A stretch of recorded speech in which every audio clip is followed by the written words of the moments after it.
gives me great pleasure to introduce Marigrace Becker, who is the UW Medicine Memory and Brain Wellness Center Program Manager of Community Education and Impact and Director of the Memory Hub. She received her Master of Social Work from University of Washington in 2010 with a focus on aging and community organizing. Working within Senior Center, Parks and Recreation, and other nonprofit contexts, she has developed and facilitated a variety of programs that promote well-being and celebrate the strength of people living with dementia. She champions community initiatives that challenge stigma and build understanding. She is lead on the Dementia-Friendly Communities Project team for the Dementia Action Collaborative, implementing the Washington State Plan to address Alzheimer's disease and other dementias. So I think you can see that she has tremendous experience and expertise to share with us on supporting dementia-friendly communities. Welcome, Marigrace. Thank you so much, Barb, for that warm welcome. It's my pleasure to be here with you all this late afternoon and evening. I hope everyone's staying warm wherever you're at today. I'm enjoying just looking out my work window, watching if snow might be accumulating as we go. But it's wonderful to be here today. Thank you also for your interest in this topic of supporting dementia-friendly communities.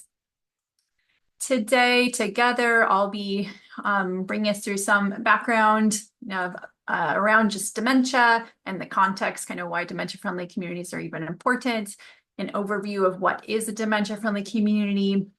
And then my hope was to bring a variety of different examples of how you can move forward in your community with raising dementia awareness, which is often foundational to helping a community be more dementia-friendly. And then examples of ways to enhance social connectedness for people with dementia within a community.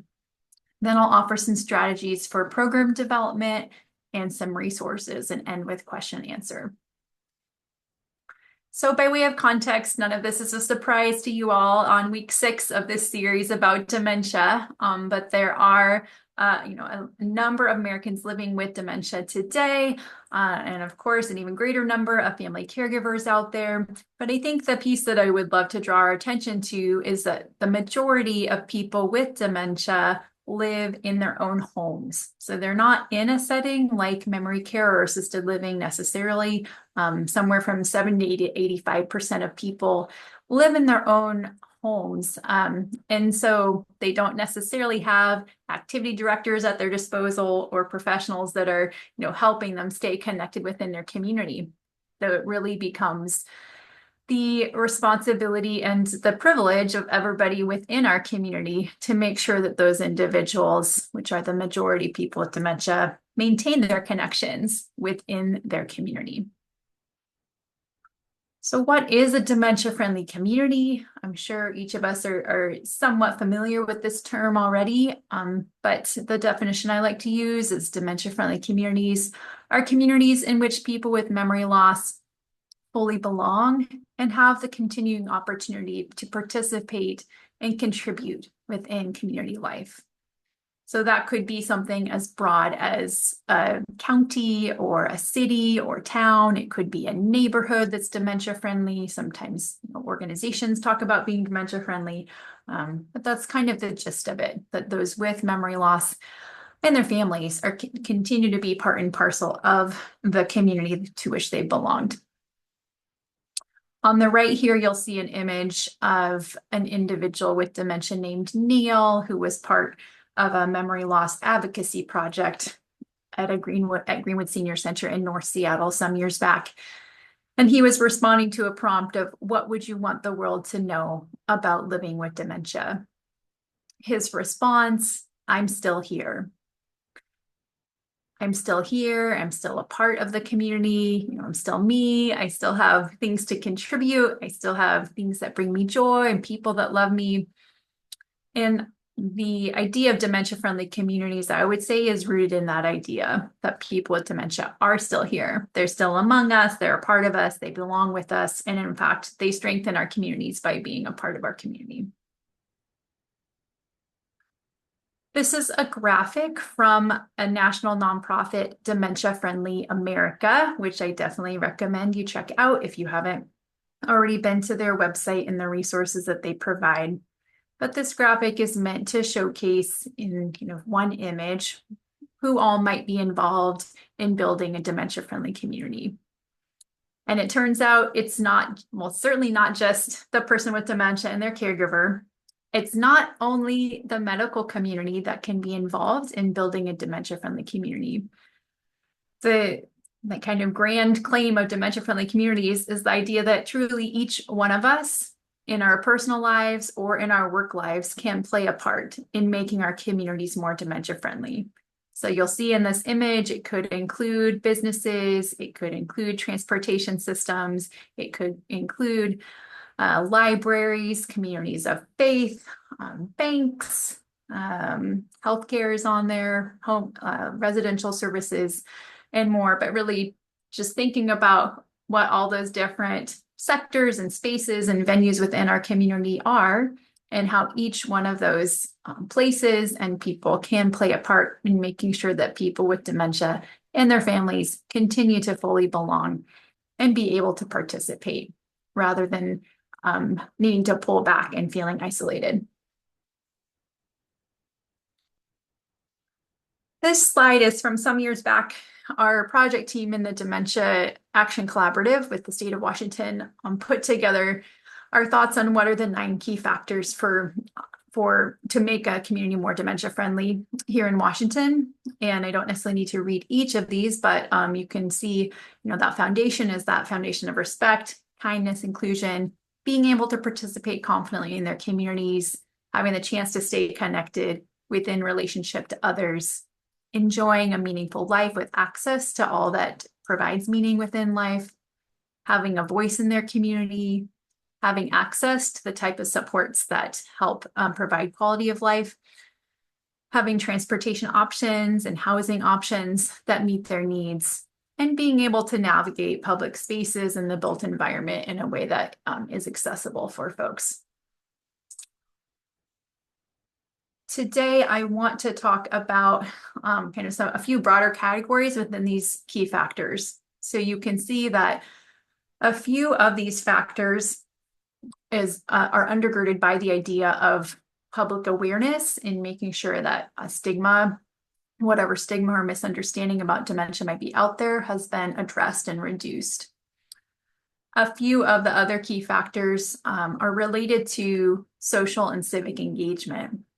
And these areas, raising dementia awareness and providing opportunities for social connection and social engagement, those, I would say, are the areas that many communities choose to focus on first when they're taking any kind of step in moving forward to be more dementia friendly. So in the rest of my talk, I'm going to start by talking about examples of ways you can move forward within dementia awareness and some strategies for that. And then I'll move on and talk about strategies for enhancing social engagement and social connectedness within your community for people with dementia. Strategies for that. So to begin, strategies for public awareness. This example I like to pull from, it's began a long time ago, back in 2004 in Japan. But in some languages and some cultures, there's not necessarily a word for dementia, or the word itself has some stigma built into it. And long back in Japan, there was that recognition of, our very word that we've been using for this condition of dementia has some stigma built into it. And you can see there at the bottom, it has like the words for idiocy and stupidity combining to mean dementia. And there was thought put into, well, how can we reframe the language as a starting point to ensure that people with dementia are respected and seen as full members of community? So they actually went ahead and changed the word that they use for dementia to have it be a more neutral term of cognitive disorder. From there, they put together a nationwide strategy for raising dementia awareness and challenging stigma, and how to train the trainer model with the trained individuals going out and giving public talks about dementia and how to be supportive with that purpose, again, of raising awareness and reducing stigma. And not too long after that, I feel like this is fantastic success. They had over almost 9 million people that had gone through that program to become supporters of people with dementia in the community. This program continued on to become what is now the Dementia Friends program, which I'm going to talk more about in a bit. But one kind of key formative example from Japan. This is another example of creative ways of raising awareness. Also from Japan, they put together what they called the Ren Tomo Relay event, going through multiple different cities across Japan, pulling together members of the general public to participate in a running relay. A number of those participants were people with dementia. They had these bright shirts and banners, and went from town to town, working to raise awareness and again, challenge stigma. I mentioned that Ninchisho Supporters Program was the foundation for what became the Dementia Friends Program. So another global example of how to raise dementia awareness. In the UK, a little over 10 years ago, we're taking a look at things that were happening and saw that Ninchisho Supporters Program. They ended up developing a modification of that program in English. Again, train the trainer, training community volunteers how to deliver a 1-hour talk about what is dementia. They incorporated these 5 key messages here. Dementia is not a natural part of aging. It's caused by diseases of the brain. It impacts more than memory. It's possible to live well with dementia, and there's more to the person than the dementia. And those key messages were delivered within those talks. And they also had great success within the UK in over 5 years, reaching over 3 million people with that Dementia Friends program content. You can see the messages themselves are not super high level. They're not super, you don't have to be a medical expert to understand them. They're really geared toward the level of the general public and getting at some of the misconceptions that might be out there.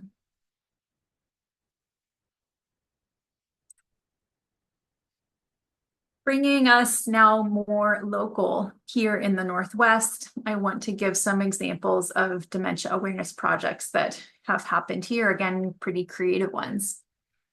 This example is from TWIST in North Central Washington.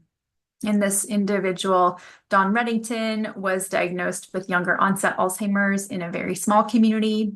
Many people, because of the stigma and within a small community, might choose to be a little bit more conservative about sharing their diagnosis. But Don felt that it was really his privilege and responsibility to get to tell other people about what it was like to have dementia and to help challenge stigma. So he actually approached the local newspaper in Twist and wrote a series of articles that were published in the paper about his own experience of what was it like, what was challenging, what symptoms he noticed, what kind of support would be helpful, the kind of things that brought him joy. And I just think is a really fabulous example of a self-advocate providing a powerful service to his community in challenging stigma and helping people understand a little bit better what dementia is like. Those articles were then packaged up in this magazine and distributed all over his community and beyond. A few years later, he and his daughter went beyond that. That wasn't enough for them. They wanted to really take the information across the state. And they were both, especially his daughter, was a really big motorcycle enthusiast. And they had the idea to do a motorcycle and sidecar tour around Washington State, stopping in 6 cities along the way, having a rally in each of those cities, inviting whoever from the general public to come, having his daughter speak or Dawn speak, and also distributing those magazines that shared his experience. And they were successful in doing that as well. You can kind of see their pathway here, having rallies in each one of those cities, and they distributed about 500 of those magazines with the compilation of his articles. A really inspiring local example.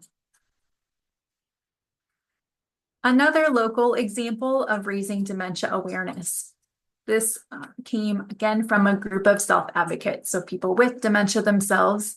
I told you already about Neil. He was in a group of people with memory loss at the Greenwood Senior Center in North Seattle. And the whole group responded to that same, well, the whole group was really wanting to do something to change attitudes about dementia. And they all responded to that same prompt of what would you want the world to know about living with memory loss? And then they did an art project, collage project related to that. They had professional portraits taken. And then from there, they actually did a documentary video using their portraits and their art project and messages, and also speaking parts within the video to communicate their message. So you can just see some of them here. Again, Neil's, I'm still here. It's hard, but we'll get through it. Roger said, have compassion for all. And this gentleman said, I can't remember, you're not alone.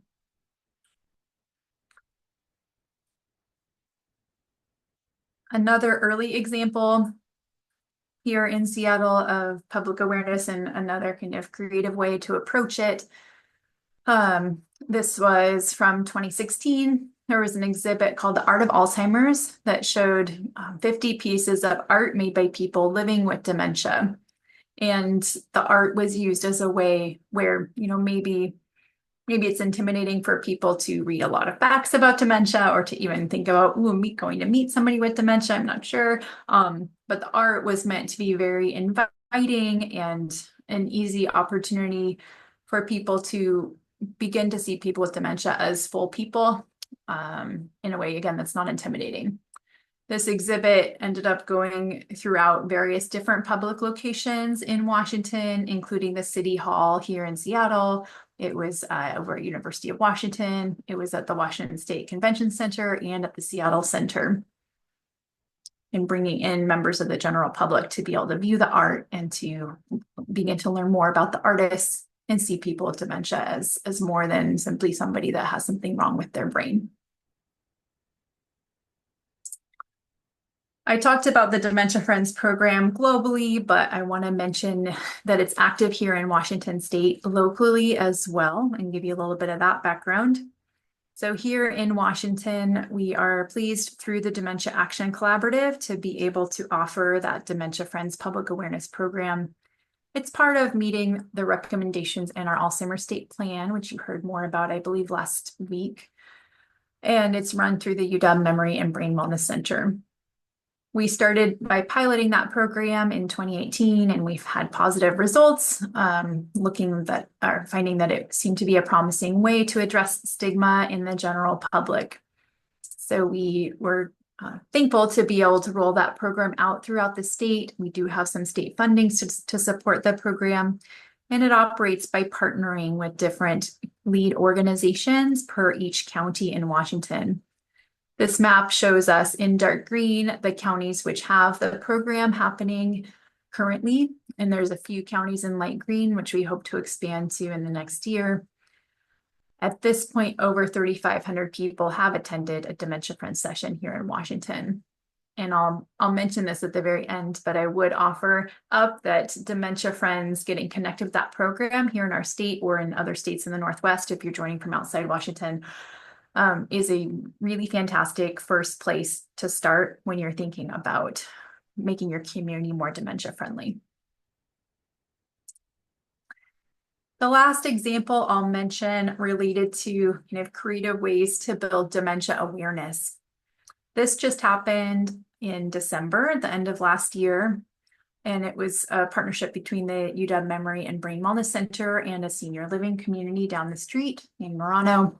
We were inspired by, some of you may have heard of the Restaurant of Mistaken Orders in Japan, which is a pop-up restaurant where people with dementia are the servers in the restaurant. And we ended up piloting that same type of experience in a public cafe in December here in Seattle. And we recruited 8 people with memory loss who were wanting to volunteer in the restaurant. The goal was to provide a volunteer experience to people with memory loss while providing an opportunity for dementia awareness through connecting with an individual who has memory loss. And it was very successful. We're planning to continue that on a quarterly basis this year as well. So hopefully that gave us some ideas and examples of opportunities for raising dementia awareness. A secondary step often in building dementia-friendly communities is looking for opportunities to enhance social connectedness within a community for people with dementia.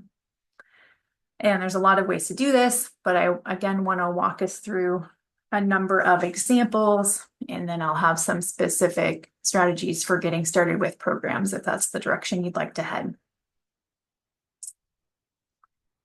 So just by way of introduction, this is Mary, who lives with dementia here in Seattle.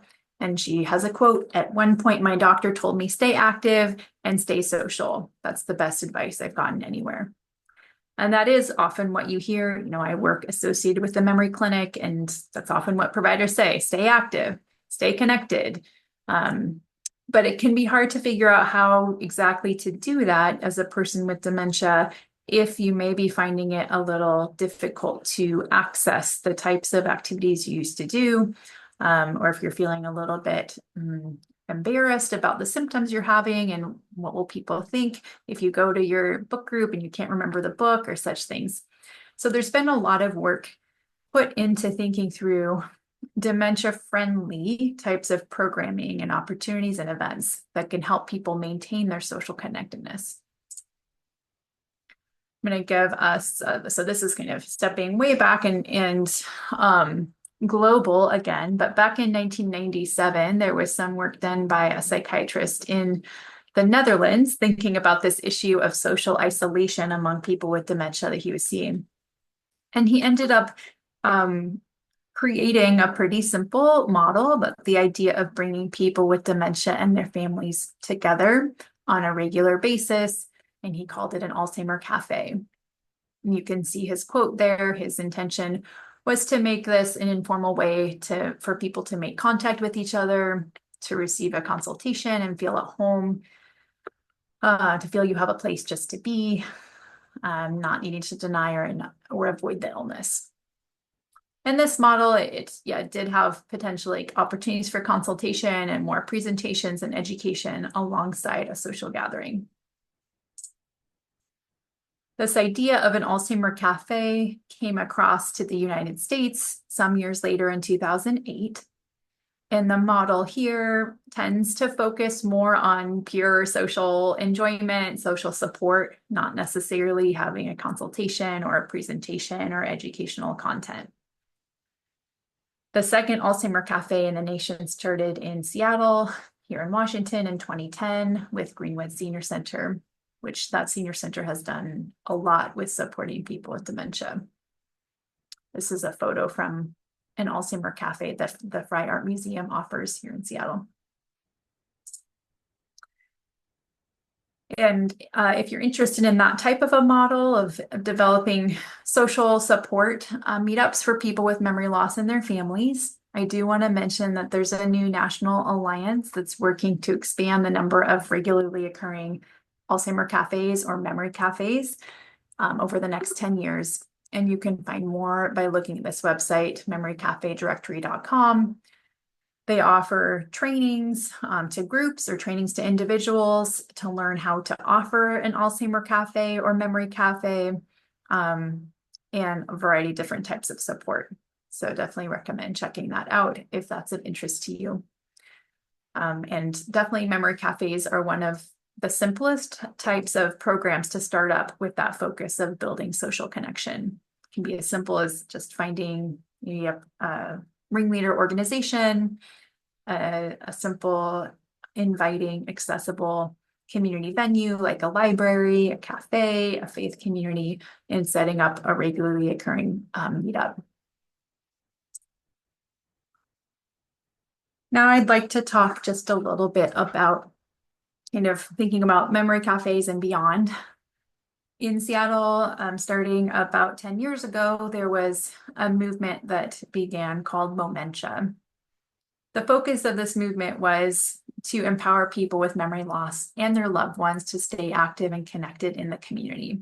And to do that, especially through dementia-friendly programs that are designed to be accessible for people with dementia and their families.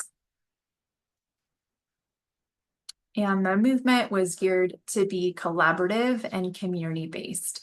So there was a lot of input and is a lot of input from community members who help guide and provide ideas for what types of programs might be interesting to them.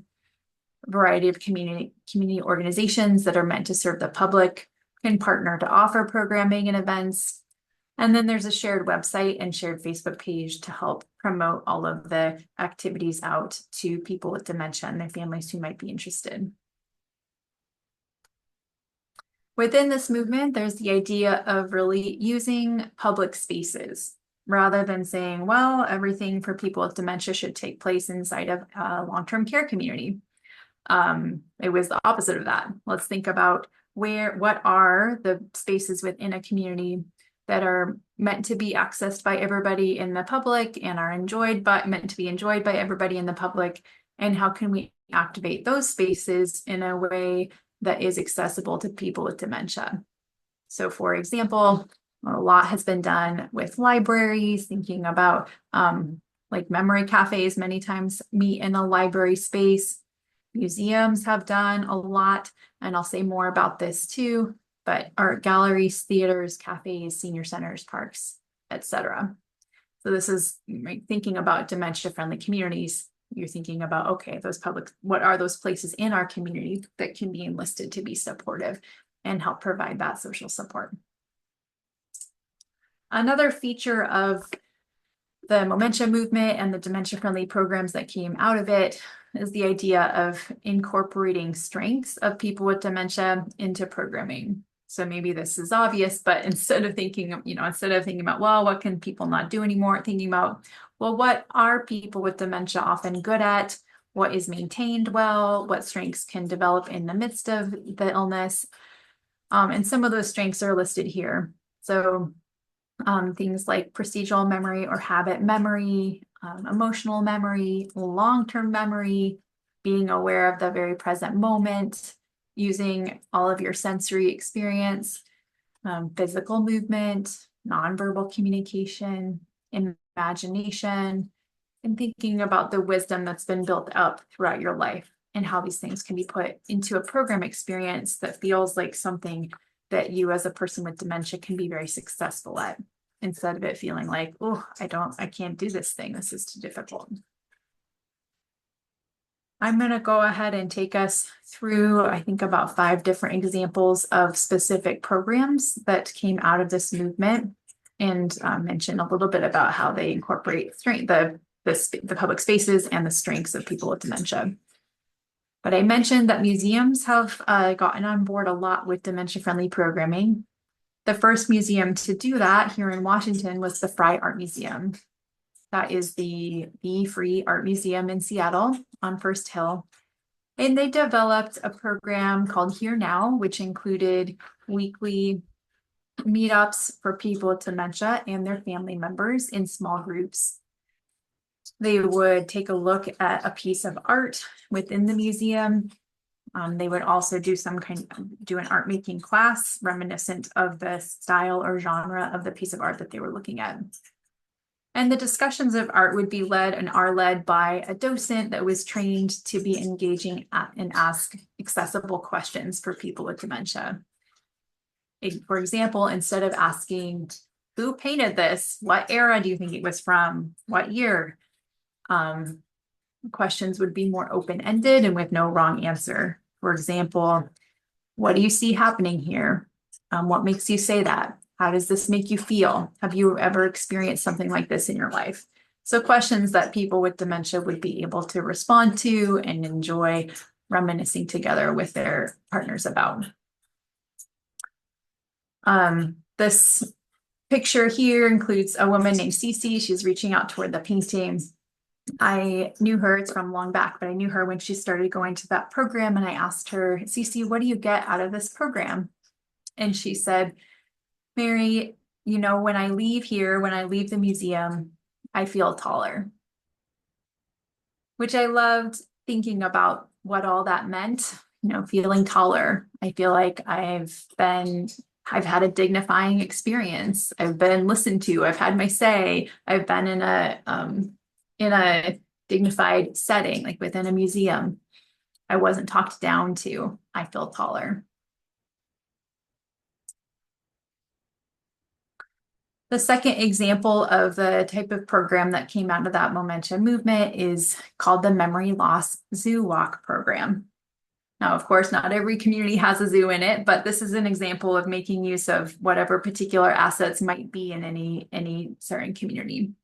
So in Seattle, there is a zoo, and there was interest in trying to develop a walking program for people with dementia and thinking about different considerations like, well, where is there good parking? Where is there pretty flat pavement without any trip hazards, where people aren't going to be hit by cars, where there might be something interesting to look at, and the zoo was a prime possibility.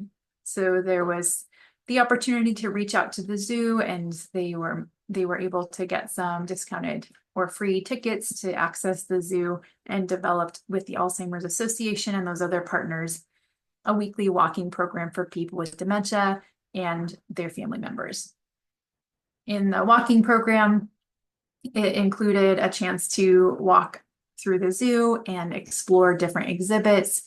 They also ended up meeting at the coffee shop in the zoo at the end. So there was more like social time built into it as well. So they were getting, their physical engagement and their social engagement together. Extremely popular. It's been going for probably 10, let's see here, over 10 years now on a weekly basis, with a little bit of a pause for some years of the pandemic. When you think about a walking group, it might feel like, oh, that's so easy or that's so simple. What kind of an impact would that offer people? But the story I like to tell is about this woman here named Alice, who I also knew when she first started attending the Memory Loss Zoo Walk. And I asked her the same question I asked Cece of, Alice, why are you going to this program? What do you get out of it?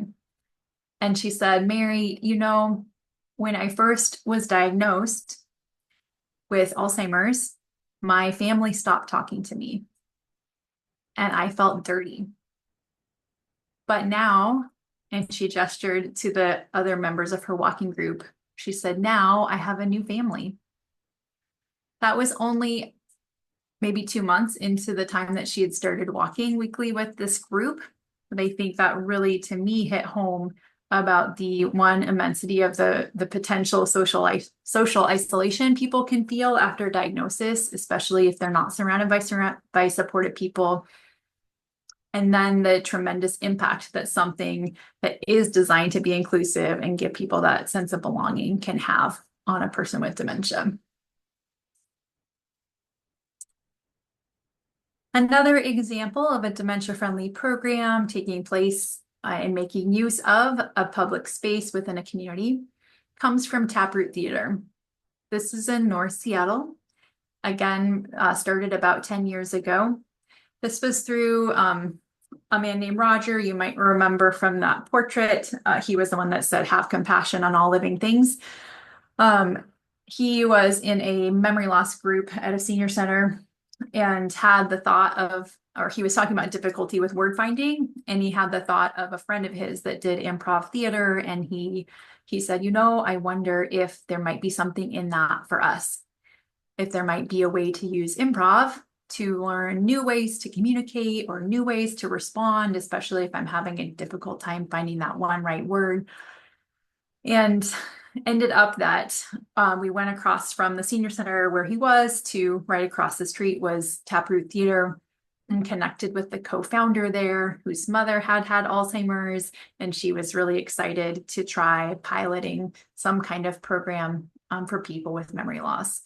So that, again, was over 10 years ago, and since then, Taproot has built out various programs, improv theater-based programs for people with dementia and their families. They've trained other theaters how to do this approach, and it really taps into so many strengths of people with dementia, but it's delightful to think about, a lot of theater art forms might be based on having to remember lines or getting it right, but improv is all about going with the flow, saying yes to whatever comes up, being in the moment. You don't have to recall any lines. And it's really an area, it can be an area of strength for people with dementia. It also can be a really helpful training tool for caregivers, family caregivers, and learning how to go with the flow in the moment to whatever comes up along the memory loss journey. Another example of dementia-friendly programs coming out of that Dementia movement.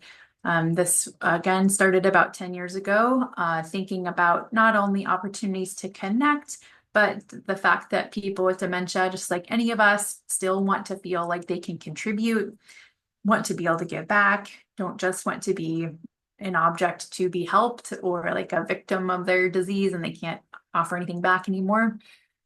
So this program started through a care partner and person with dementia that I was working with in the Parks Department at the time.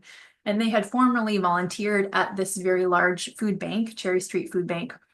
And as the person with dementia, his name was Steve, as he was progressing along in his dementia, it was harder and harder to keep up the same volunteer role in that food bank. It was very overstimulating. It was super crowded and busy and loud in terms of helping give out items when the food bank was open. But they didn't want to stop volunteering. Steve still had things to offer, and he wanted to continue that role of being able to give back in his community. So he and his wife and I went to the Cherry Street Food Bank and talked with the staff about their interest in continued volunteering, talked about what are some of the things that were challenging, like all the noise and busyness and crowdedness, talked about some things that could be accessible still in terms of volunteer tasks. And the food bank staff was very receptive to that and ended up supporting and starting a monthly early stage memory loss tailored volunteer opportunity. And they welcomed the group to come in on a day the food bank was not open. And their tasks would involve mainly repackaging of bulk food and bulk items. So they might have a big container of rice or toilet paper or anything like that, and would be focused on scooping it into smaller packages or assembling it into smaller packages. And so it involved basically procedural memory of like how to use a scoop and doing the same thing over and over and over, which is an area of strength for people with memory loss. So people could gather when the food bank was quieter, when there weren't a lot of distractions, and work on a task that they could find success in and know they were contributing to the wider good of their community.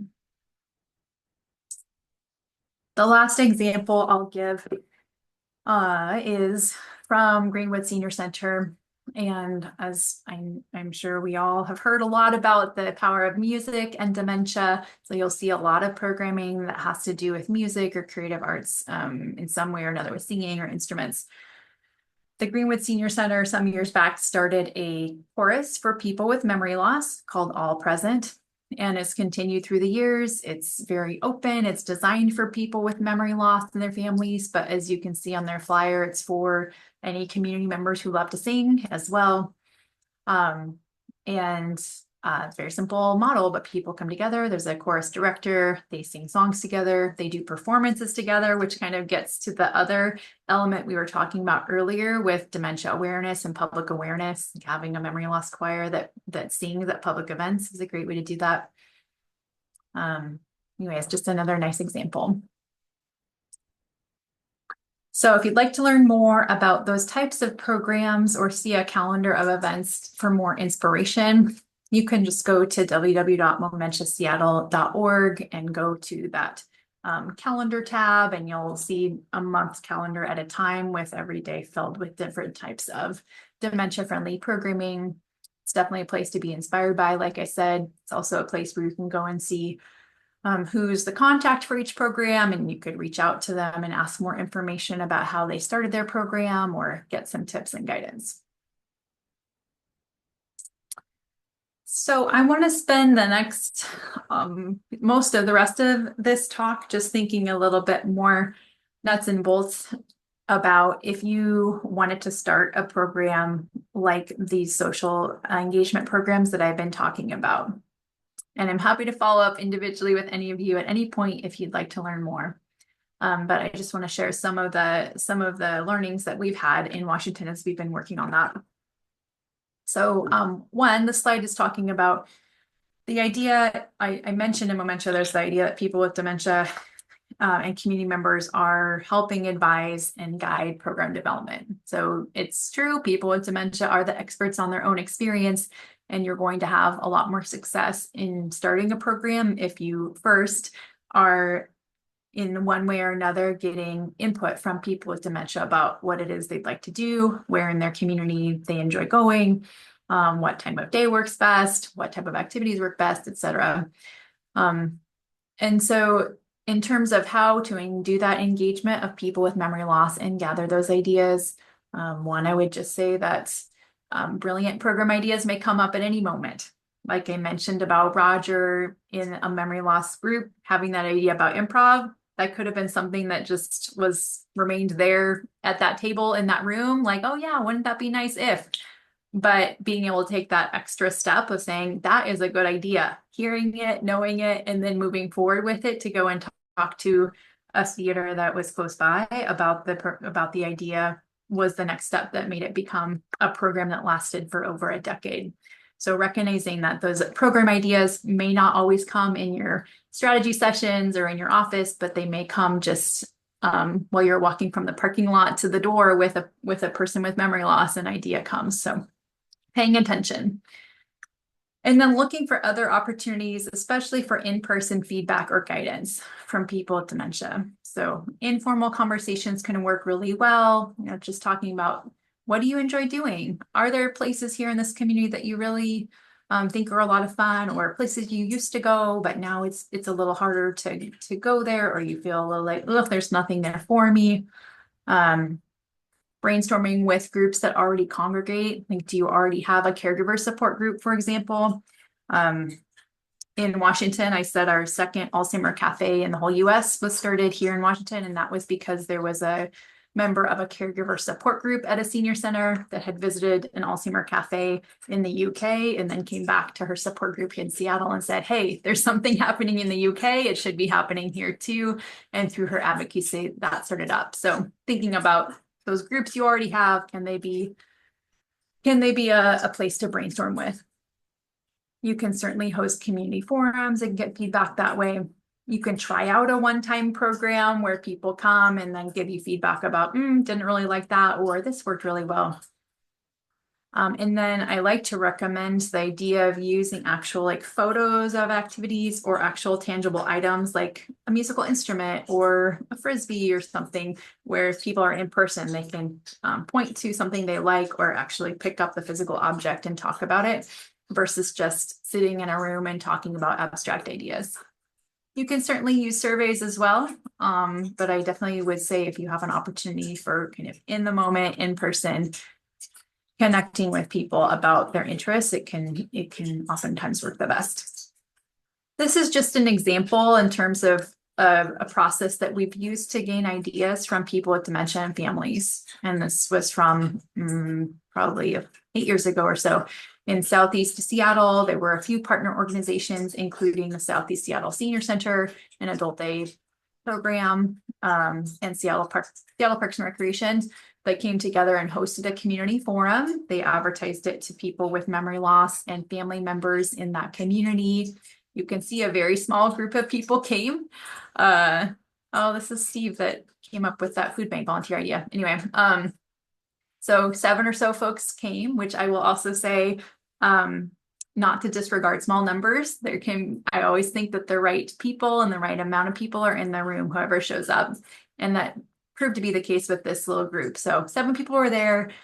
You can see on the table in front of them, there's photos of different activities. There's objects like a recorder or a theater mask, and everybody had a chance to take something, responding to the question of what sparks joy for you or what brings you joy. And they could show their object or talk about what about it they enjoyed. Then we asked everybody to work in pairs and think about, from what they'd heard of what brought joy, what are some ideas for programs that they could imagine, thinking about what they knew about their community and what they loved in their community. And then they voted. And you can see up here some of the ideas. a lot of interest in gardening.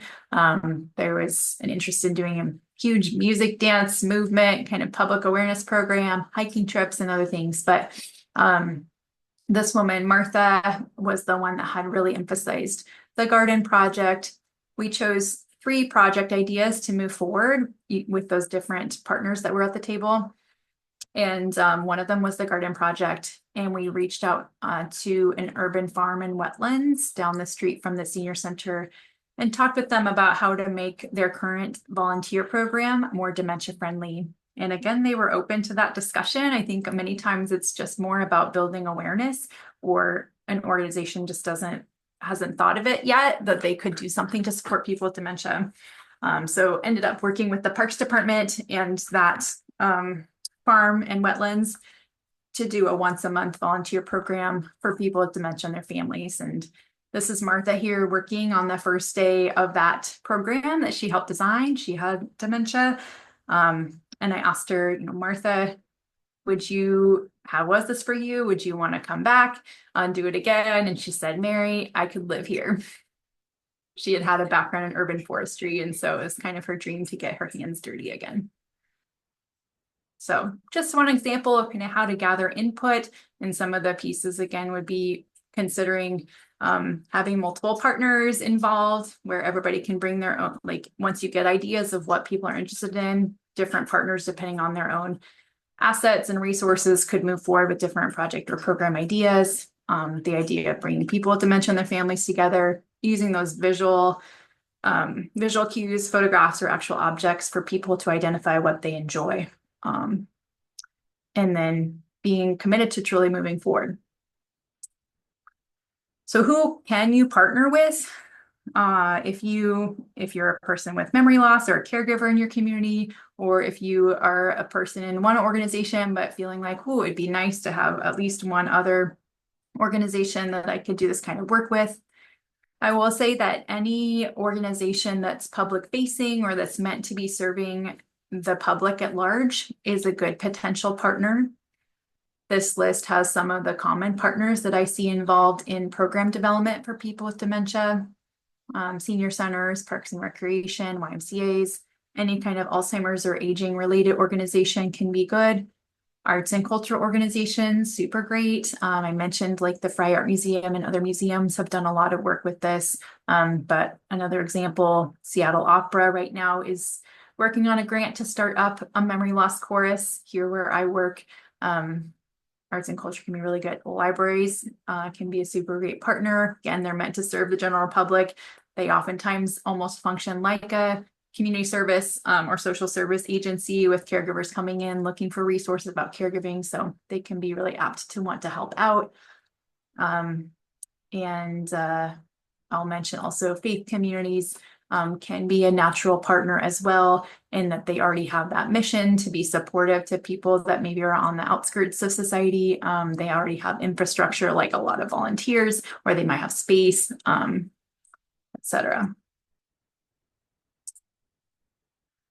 This is a little more nitty-gritty than you may need, but I like to just talk for a minute about strategies for engaging partners. What I like to think about if I'm thinking about starting up a new program and wanting to pull in one or more other partners. So first is just, okay, what are the needs? You know what the program is, but what do you need? Do you need a venue? Do you need refreshments? Do you need funding to hire an instructor? What are the needs there? And then think about the organizations in your community that have those resources, taking a look at what their mission or vision is, and if you can find any alignment between any of those organizations and your own mission around dementia friendliness. Especially just, I've used a lot that idea that there's many organizations like city agencies that are truly meant to be serving the community at large, but they may not be serving people with dementia. So I like to often lead with that of like, I know it's our joint mission to serve our whole community and to serve everybody who's here in the community. I'd like to help pave the way for you to be able to do that truly by serving people with dementia as well. And then in preparing, thinking about who is that decision maker that you want to meet with, being ready with oftentimes, any kinds of information, statistics about dementia, that even that piece I shared at the beginning today about the fact that the vast majority of people with dementia live in their own homes can be helpful for people that do public planning but haven't thought about serving people with dementia yet. Stories can make a big impact, like a few of those stories I told today about individuals and the impact of a program. I like to always say assume support. So going into a partnership discussion, believing that the person at the other end of the table or the other end of the Zoom call wants to support, and leading with that kind of enthusiastic feeling. And then definitely doing follow-up if you get to a point of yes. I like to say not to spend too much time on people that are or partners that are a hard no. Like if there's just like, absolutely not, we don't get it, we're not aligned in our mission, just to move on and keep looking, because I feel like 9 times out of 10, you'll find somebody out there that's been touched by dementia in some way or another that wants to move forward with you. Just very brief, other things about program development, funding. I tend to find funding for individual programs through grants. I do a lot with finding sponsorship just through like one, maybe for-profit senior living or home care agency that wants to provide a little bit of funding for one particular program. You can also charge program fees or do donations. Staffing wise, program planning is often done by somebody like a program coordinator, program manager, social worker, et cetera, in an existing organization. And then there's typically within a program, instructor or facilitator, and you usually would want to have at least one other staff or volunteer that's helping. Multiple volunteers helping is useful. Getting the word out is always a challenge and always a priority, and can be an ongoing priority. And thinking about not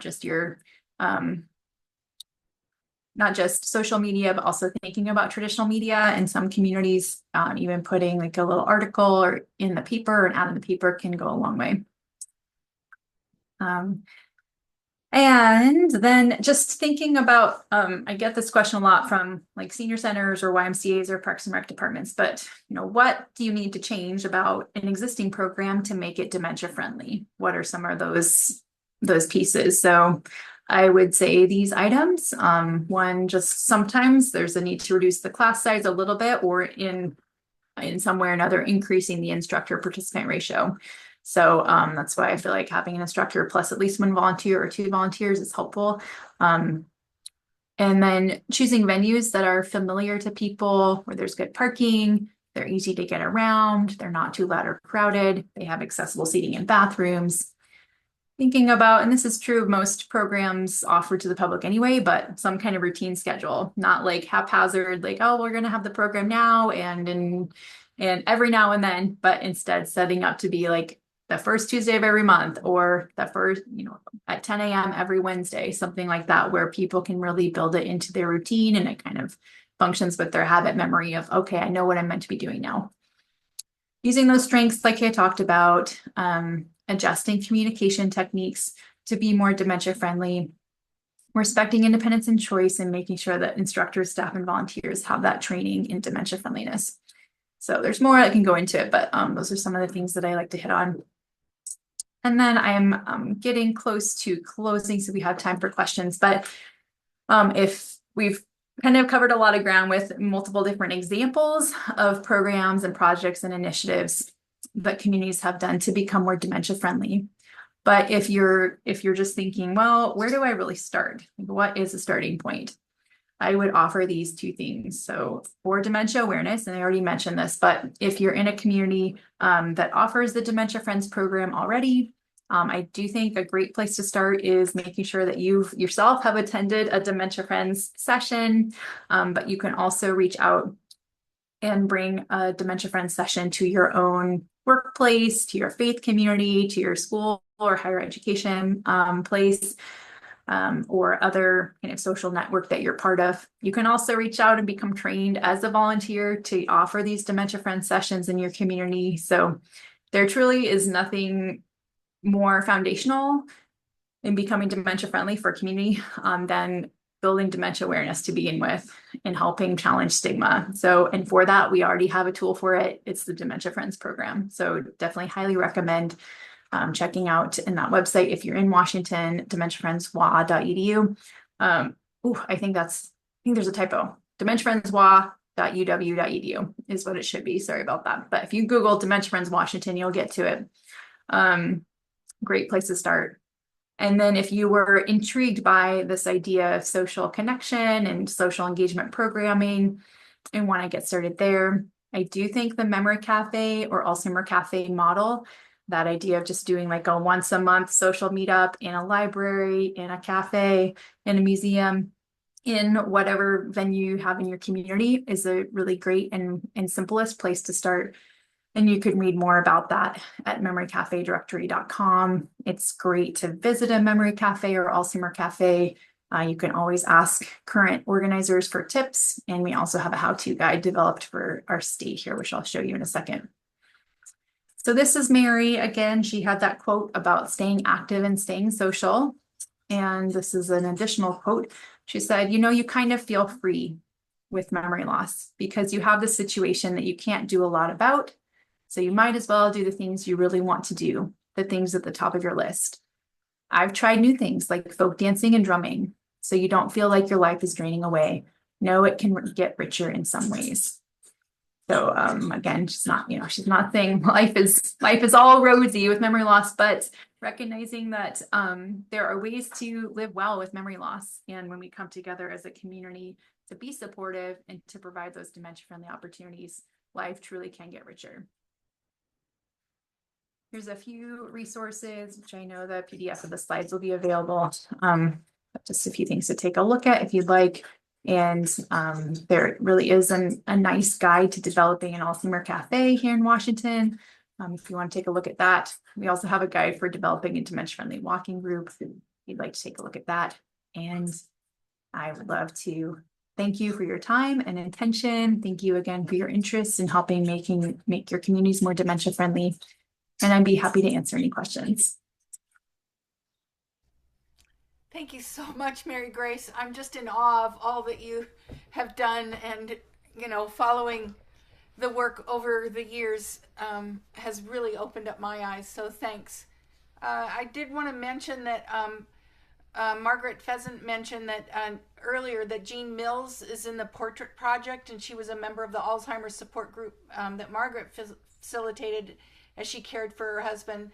And then there was her own journey. So she just mentioned one of my heroes, and I felt like Margaret's comment sort of echoed the real positive way of looking at community programs and support for folks living with dementia. So thanks for that. Diane mentioned that she lives in Oklahoma, and she and her boss are certified with Dementia Friends. And then Joshua mentioned that had no idea that these things were happening, so thank you. And Richard asked about how do you handle transportation for the very isolated who no longer drive? Yeah, that's a great question, Richard. And I think there's different approaches to that depending on what part of the country, city, state, so you live in, what resources are there. But within more urban areas, there are sometimes programs that provide accessible transportation to people that no longer drive or aren't able to use public transportation. Like in King County area, there's something called Access that people can use. I've seen volunteer systems set up in more rural areas for volunteers to provide rides for folks as well. But it certainly is a tricky part, and definitely one of the things that whole communities, when they're talking about moving forward and becoming dementia friendly, that's one of the pieces that they are often trying to figure out depending on the resources that are available right there. Katie is asking, do you have any recommendations for those of us who work with community members over the phone? Anything we can do on the phone to be more supportive to folks living with memory loss? Great question. A great idea, or great question. I think, I guess it would say what kind of phone work is being done. There was a lot of I saw a lot of innovation during the pandemic with projects, for example, through, I don't know if folks are familiar with Ann Bastings, who did the Time Slips program, but she did a lot of really interesting work over the phone with pairing artists with people with dementia, where they would have conversations and have like art, almost like art prompts that the artist would be working with over the phone. So if you're looking more at like programmatic things you can do with people with dementia over the phone, I recommend looking at projects of Ann Bastings. If you're more thinking about like dementia-friendly communication principles over the phone, I would think about some of the basics even you can find in Dementia Friends about speaking slowly, using posing one question at a time. If there's any way to have visual prompts in addition to the conversation, like if there's any way to be FaceTiming versus just on the phone, or send the information in written form and be able to walk it through over the phone with the person where they have it in front of them too. I would recommend that for sure. Those are some of the Sue things. just included a link to the Time Slips program, and specifically Ann Basting. So thank you for that, Sue.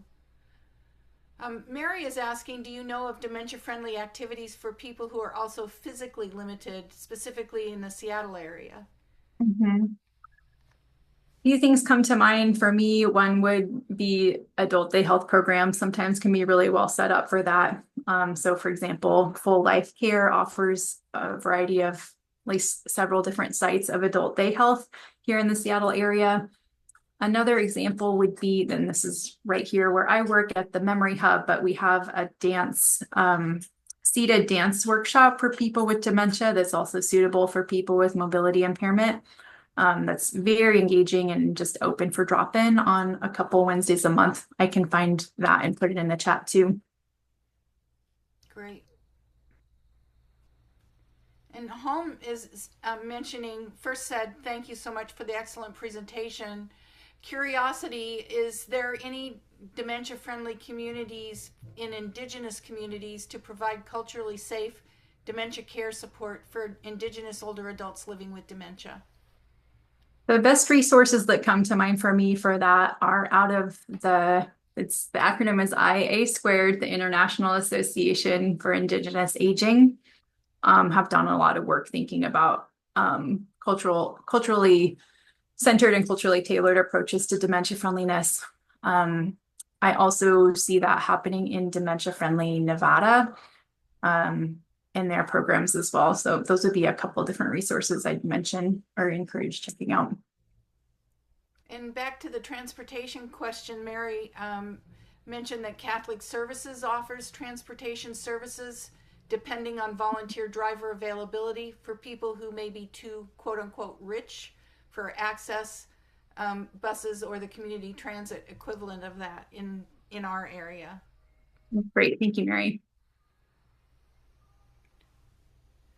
So I have a question actually that was occurring to me, Marigrace, and I don't want to put you on the spot or ask you to sort of address specific programs or issues, but are there lessons that you have learned, and you did talk a bit about some of these, but lessons that you have learned that would say, not going to do it that way again?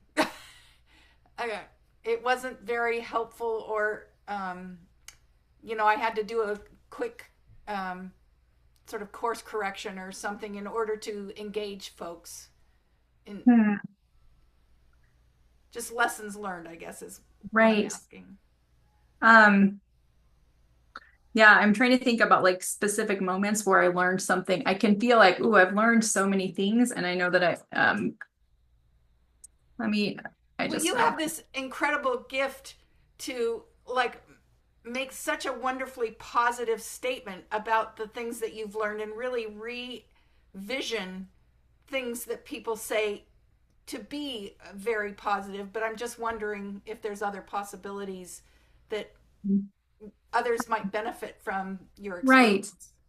Yeah, I think for me, one of the biggest times where I like tried to do something substantial and then had to completely course correct was whenever that Momentum movement was first being started. I I tried to just, and I was working with a number of others, but we just we started what we called a coalition, and it wasn't super clear what the intention was or who should be a part of it. And it just was very amorphous. Anyway, so this was early in my career, but we started just like a very amorphous thing about like dementia-friendly coalition, and kind of everybody was coming, and it became a little bit, it quickly became something that was a little bit more like, oh, a lot of for-profit agencies are showing up and wanting to do marketing, and like it was, anyway, I just found it a little bit challenging because I hadn't clarified from the beginning, what is this really about? What are the intentions? What are the values? What's the purpose of these meetings, etc. So anyway, that to me was like a big learning process, just in thinking about collaboration and partnership, and the value of being super clear from the get-go. What is the intention? What's the purpose of this? What is the purpose? What's not the purpose? And what are we coming together around? So I had ultimately had to stop that coalition and restart something else altogether. That was a lot more clear. And that looked more like a steering committee versus like a all comers random coalition meetings once a month. So that's helpful. Thank you.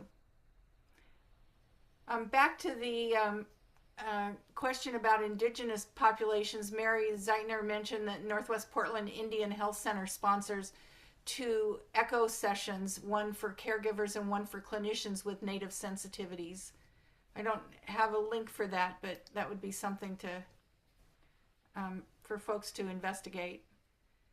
And then Diane mentioned IA2, the Healthy Brain Initiative Roadmap for Indian Country Alzheimer's Association is also helpful with Native sensitivities. Thanks, Mary and Diane. So I, before we finish up, I also had one of those sort of interprofessional interaction questions, and that is because I know there's a wealth of experience and different communities for people who are attending this series. What have been some programs in your community with which you've been involved, and what has been your role? Who have you worked with in those programs? Do you mind sharing a bit of that in your chats?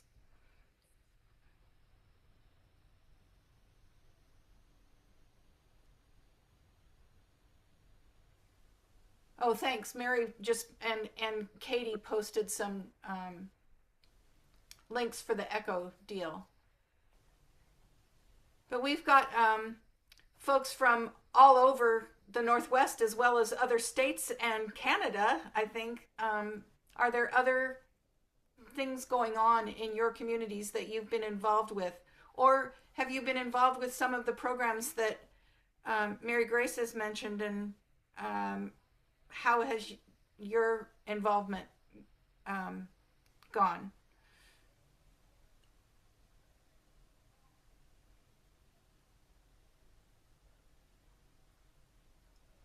I can say I've sat in on some of those conversation cafes in the past that are near the Hearthstone. I think there was one that they've had near the Hearthstone. And it's just been really important for me to hear people's voices in those discussions. Richard mentioned in Missoula they have the Dementia Cafe, a garden, an art project, and a memory conversation group.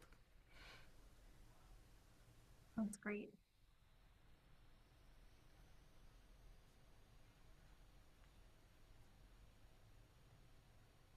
Richard, can you say a bit more about the garden?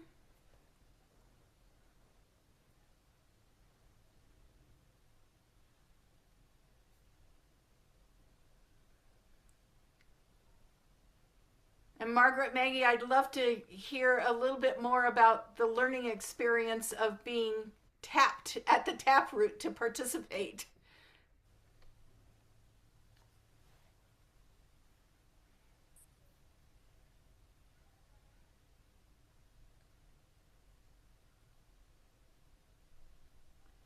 Karen mentioned that we are, and one of the reasons I'm reading these chats, everyone, is for those who watch the video or they're not necessarily going to be able to see the chats. So, Karen mentioned we are Dementia Friends champions, offering Dementia Friends presentations here on Camino Island. and hold a Dementia Day respite program called Old Friends Club here at our Camino Center. That's nice. Mary said, I think there was a fishing program for veterans, but can't remember if it's intended for the physically disabled or those with dementia or anyone.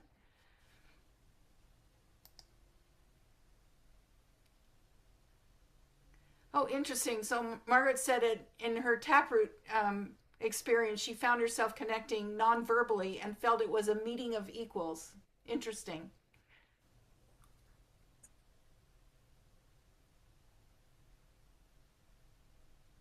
Richard said they're getting started. Is that with the garden so far? Are they? Yes, they have 2 plots and encourage getting your hands dirty and smells. I had a doctoral student who did her dissertation on looking at gardens in various communities and how to develop that connection, not specifically though with dementia, but with older adults. And so I think that's a really important way of communicating and interacting with nature, which can have some wonderful impact.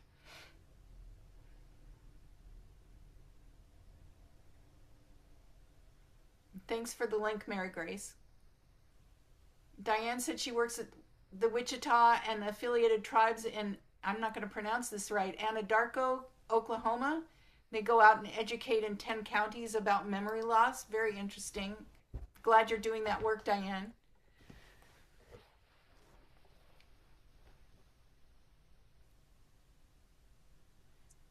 And Sue said that caregivers that I work with have given feedback that the zoo walks are joyful for their loved ones with dementia. I love the zoo walk, and I wasn't aware that I was familiar with the zoo walk that's been going on for almost a couple of decades, but I didn't know about the memory loss one, so I'm so glad that's in place. Right. Yeah. It's kind of a spin-off of that senior zoo walk program. Mm-hmm. Oh, thanks, Diane. I got the town right. Well, if there are not any other questions, I'm going to let you think for a minute while I pull up the evaluation survey link, since I promised that, as well as I'm going to put in the registration page for the spring series in case you haven't seen that.